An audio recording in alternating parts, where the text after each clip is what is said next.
Everybody, खबरिया दृष्टि channel में आप सबका स्वागत है। मैं मुकुल गोयल आपके लिए एक नई ताजी वीडियो लेके आया हूँ और इसका टॉपिक है वही इंडिया अलायंस।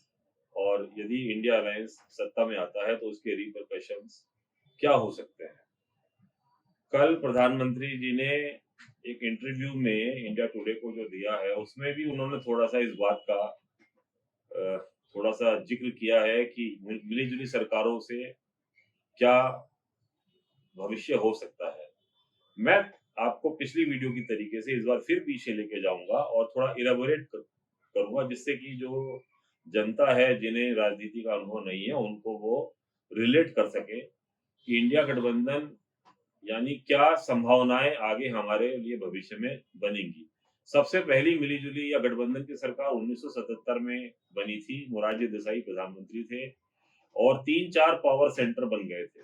एक पावर सेंटर चरण सिंह जी का था, एक दूसरा पावर सेंटर जगजीवन राम जी का था और आपस में गुत्थम गुत्था जूत पैतराम रोज चलती रहती थी। रोज अखबार इसी बात से भरे रहते थे कि प्रधानमंत्री से कभी चरण सिंह जी नाराज हैं जो गृह मंत्री थे, कभी रक्षा मंत्री जगजीवन राम नाराज हैं।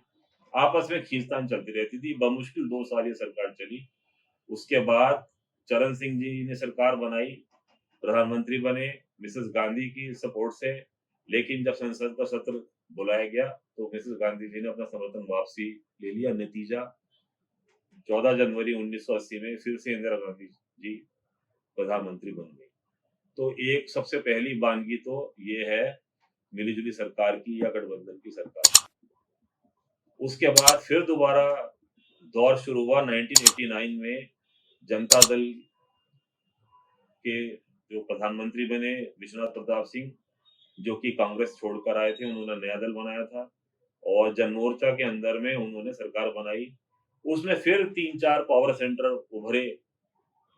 एक देवीलाल जी थे, दूसरे और थे, कुछ लोग और थे जो आपस में फिर प्रधानमंत्री पद के लिए झगड़े होते रहे। सबकी सब प्रधानमंत्री बनना चाहते थे। तो फिर वो सरकार 13 महीने में, मतलब ये है कि नवंबर 89 में बनी थी और नवंबर 1990 आते आते चंद्रशेखर जी प्रधानमंत्री बन गए। उनको राजीव गांधी जी ने सपोर्ट कर दिया, लेकिन झूठे इल्जाम लगाकर कि मेरी जासूसी हो रही है, मार्च में वो सरकार गिरा दी गई। जनरल इलेक्शन हुआ। मतलब मेरा कहने का मतलब ये है कि 1977 में बनी तो 2.5 साल बाद आम चुनाव कराना पड़ा और 1989 में बनी तो 1991 में आम चुनाव फिर से करवाना पड़ा। अब आम चुनाव का बोझ देश पे, उस समय देश गरीब था, अर्थव्यवस्था उतनी मजबूत नहीं थी। बमुश्किल एक राष्ट्र जो कि नया राष्ट्र था 1947 में आजाद हुआ था, 30 साल की उसकी उम्र थी, वो उड़ान भरना चाह रहा था। युवाओं में उमंग थी, एस्पिरेशन थे, लेकिन क्योंकि पॉलिटिकल इनस्टेबिलिटी 2 बार पैदा हो गई, इस वजह से देश बहुत पीछे चला गया। सेम चीज 1997 में देव गौड़ा जी बने। उन्होंने 13 महीने की सरकार चलाई, उनसे समर्थन वापसी ले लिया केसरी जी ने, सीताराम केसरी जी ने, जो उस समय कांग्रेस के अध्यक्ष थे, और आई के गुजराल जी को बनाया गया। वो भी 8-10 महीने में सरकार उतर गई। मेरा कहने का मतलब ये है कि जब जब मिलीजुली सरकार बनी है, अस्थिरता बढ़ी है और उसके एवज में हमने क्या देखा, आर्थिक जो गति थी देश की वो कभी भी परवान चढ़ ही नहीं पाई। हमेशा ग्रोथ आती थी 2-4 साल, उसके बाद जब मिलीजुली सरकार या गठबंधन की सरकार बनती थी वो आर्थिक प्रगति रुक जाती थी। जितने बाहर के विदेश के इन्वेस्टर यहाँ इन्वेस्ट करना चाहते थे, नई टेक्नोलॉजी लेके आना चाहते थे, बहुत तेजी से यहाँ काम करना चाहते थे, भारत को एक बाजार समझ के यहाँ एंट्री करना चाहता था जिससे दोनों की भलाई हो, उनकी भी हो, देश की भी हो, हमारे भारतवर्ष की भी हो। वो हमेशा अपने कदम खींच लेते थे कि यहाँ तो पॉलिटिकल इंस्टेबिलिटी इतनी ज्यादा है, पता नहीं हमारा जो निवेश है वो सुरक्षित रहेगा या नहीं रहेगा। उसके बाद 1998 में अटल बिहारी वाजपेयी जी बने, उनकी भी 11-12 महीने बाद जयललिता जी ने टांग खींच ली, अपना समर्थन वापसी ले लिया। 1999 में फिर चुनाव कराने पड़े। मतलब 13-13 महीने बाद, 2-2 साल बाद चुनाव कराने पड़ते थे। देश पे कितना बोझ पड़ता है। आप कल्पना कीजिए कि 5 साल में एक बार चुनाव होते हैं, उसी में कितना ज़्यादा बोझ पड़ता है। 2 महीने पहले से और 2 महीने बाद तक पॉलिसी पैरालाइसिस हो जाता है, कोई गवर्नमेंट डिसीजन नहीं ले पाती, सब चुनाव के रंग में रंगते हैं, कोई भी टफ डिसीजन नहीं हो पाता और कितना ज़्यादा खर्चा एक्सचेकर पे, आप पे, हम पे पड़ता है।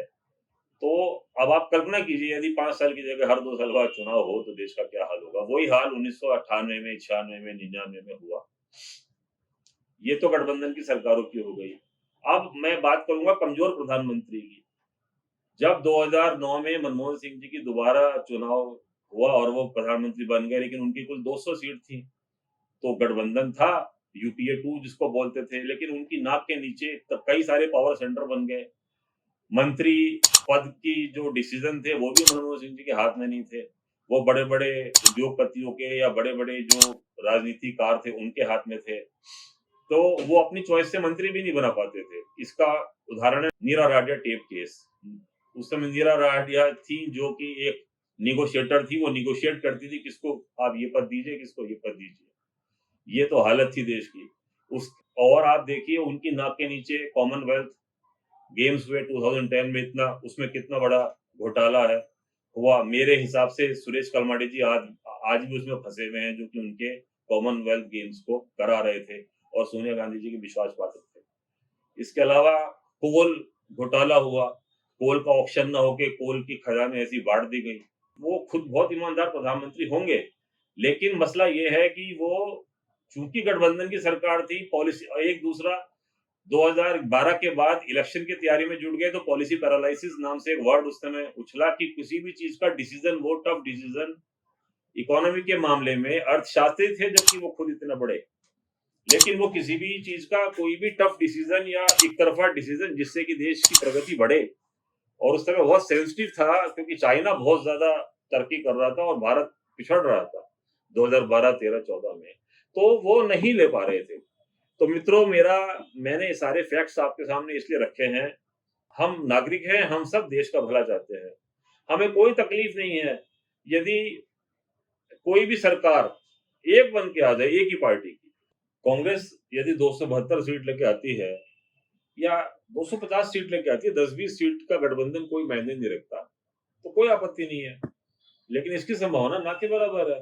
हमें पता है कि वो 50 सीटों से 250 सीटें, 270 सीट नहीं लेके आएंगे।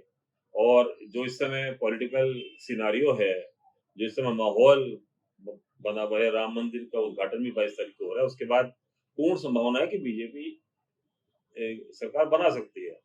लेकिन फिर भी मैं सिर्फ इतना ही मैसेज देना चाहता हूँ कि आप सोच समझकर, जितना भी युवा वर्ग खास तौर पे है, उनके सामने मैंने ये सब बात रखी है कि गठबंधन की सरकार को हमें बढ़ावा नहीं देना है।